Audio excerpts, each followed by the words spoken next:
Hey everyone, welcome back to Design, Create, Inspire. As you can see, I am starting to slowly morph my studio. It has been a long time coming. I feel like every time you see me, I have a different background going on. It's slowly but surely coming together. Hopefully there's some less glare and ring lights on my glasses. I've watched a couple of past episodes just to see, make sure everything's good, the lighting's good, and that ring light just kills me. So hopefully this setup is a little bit better. It's morphing and slowly getting there. But that's not why I'm here today. I am here because I'm just about to jump on our first live group coaching session of my 6-week program, and I'm very excited because we're talking all about mindset and taking the exams and failing and scheduling and just the whole hurdles that everyone faces when going through these exams, mainly pertaining to the mindset side of things, which isn't always talked about. And since I'm going into that first live coaching session, I'm just kind of getting prepared and mentally prepared, and I decided I wanted to come on here and do a real quick episode on why you are failing the ARE. Now, maybe you're not failing. Maybe not all of these pertain to you, but these 3 reasons are the reasons that I think trip up almost everybody. There's 3 key things that you might be doing that can be affecting your progress. Now, again, these might not all pertain to you. You might resonate with just one. But let's just get into it. I want to keep this kind of quick and easy and informational for you. And obviously, I'm just going to kind of scratch the surface because we're not diving too deep into it. So if this is a topic that you're interested in, or if you want me to go deeper into any of these, definitely let me know in the comments so that I can provide more value to you. So let's get into it, okay? 3 reasons you may be failing the ARE. Number one is you're rushing into it. Now, this is typically if you haven't taken any of them before and you are just really excited and ready to get going. First of all, of course, all of us have a little bit of trepidation when going into these exams because you do hear that they're intense, that there's a lot to them. But at the same time, as architects, or future architects, we typically are used to doing pretty well in school. To be where you are now, you have to have gone to college, gone through your studio courses, which are not easy, probably done some all-nighters. A lot of you may be perfectionists or someone who wanted to get straight A's. And so going into this new testing system, you may have a lot of confidence, which is really good, of course. We want you to always have confidence. We don't want you to lose that through this. However, that first fail, if it happens to you, can sometimes be very deflating and kind of get all that confidence out of you, which we don't want to happen. But I think that what happens is people can often come into the process a little excited and ready to go, but maybe diving in a little bit too quickly. It's also overwhelming when you look at the resources. And again, once you've been in school and you've done the testing and you're like, you know what, I've been working in the industry, I got this. And so you don't actually go into a lot of the resources and you decide just to do it. That could be one of the reasons. Now, I do need to say this though, because if you've watched any of my other videos, you know I'm a big proponent for scheduling it and getting in there and doing it. Because if you don't If you don't try, then you may never do it. So these are reasons that you may be failing, but it's not a reason to give up. So get in there, schedule it, try it, but know that if you do fail, it could be because you're rushing it.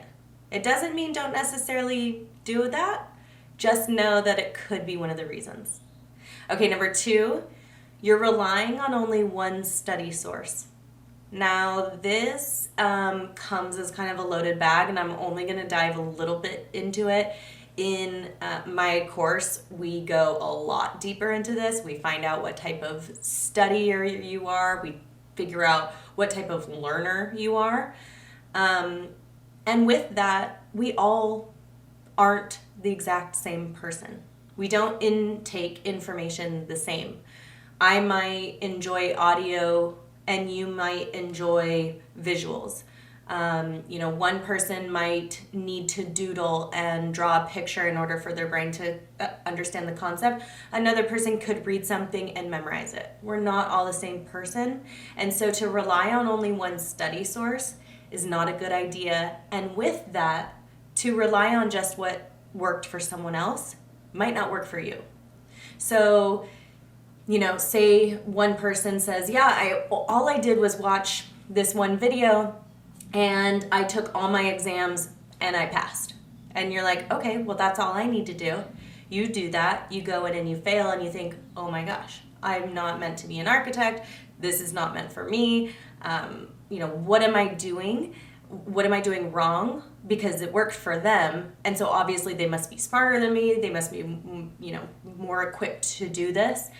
It could just be they have a different learning style than you. So relying only on one source, I don't believe is a good idea. If that's worked for you, awesome. I know that in going on right now in the ARE world, it's a very popular opinion to go with one source, but I don't believe that that is the right thing to do. The NCARB list of recommended resources is exhaustive, and it's like that for a reason. With that said, I don't believe you necessarily have to go through every single one of them. I don't think you have to read them front to back. I think there are items that you can pick and choose, but I definitely think that you should have a variety of study materials. And if you have tried one and you've gone in and you've failed, don't just keep trying to do the same thing.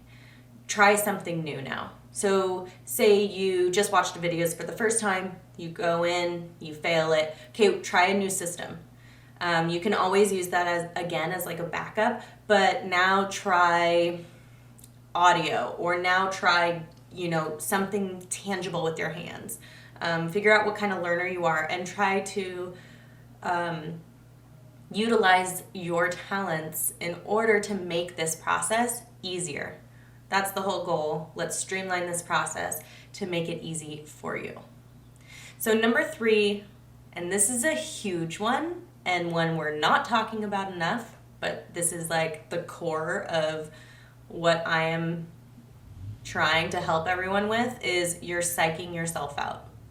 You might know all of the information, but if you are identifying as a bad test taker, or you get test anxiety, or you fail and so then you say, okay, I'm not meant to do this, or you get in there and before you've even pressed the timer, you in your mind are thinking, oh my gosh, I'm running out of time.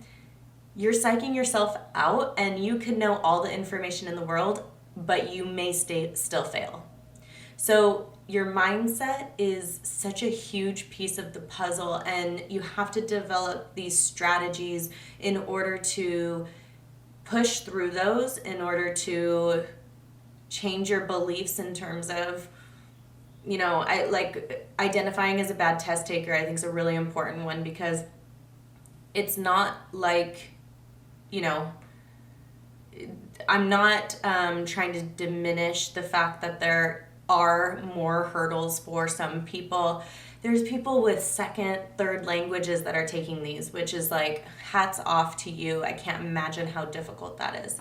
But there's ways that you can work through it so that you don't have to give yourself that identity, because you could be the worst test taker in the world. Just so you know, going through school, I was always like a B, maybe C student. I was never a straight A student, but I got through the exams. You don't have to be the top of your class or a straight A student to get through these.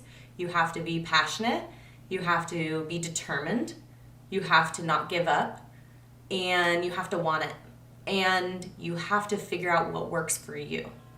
So those are my top 3 things for why you might be failing the ARE. So recap, you're rushing into it.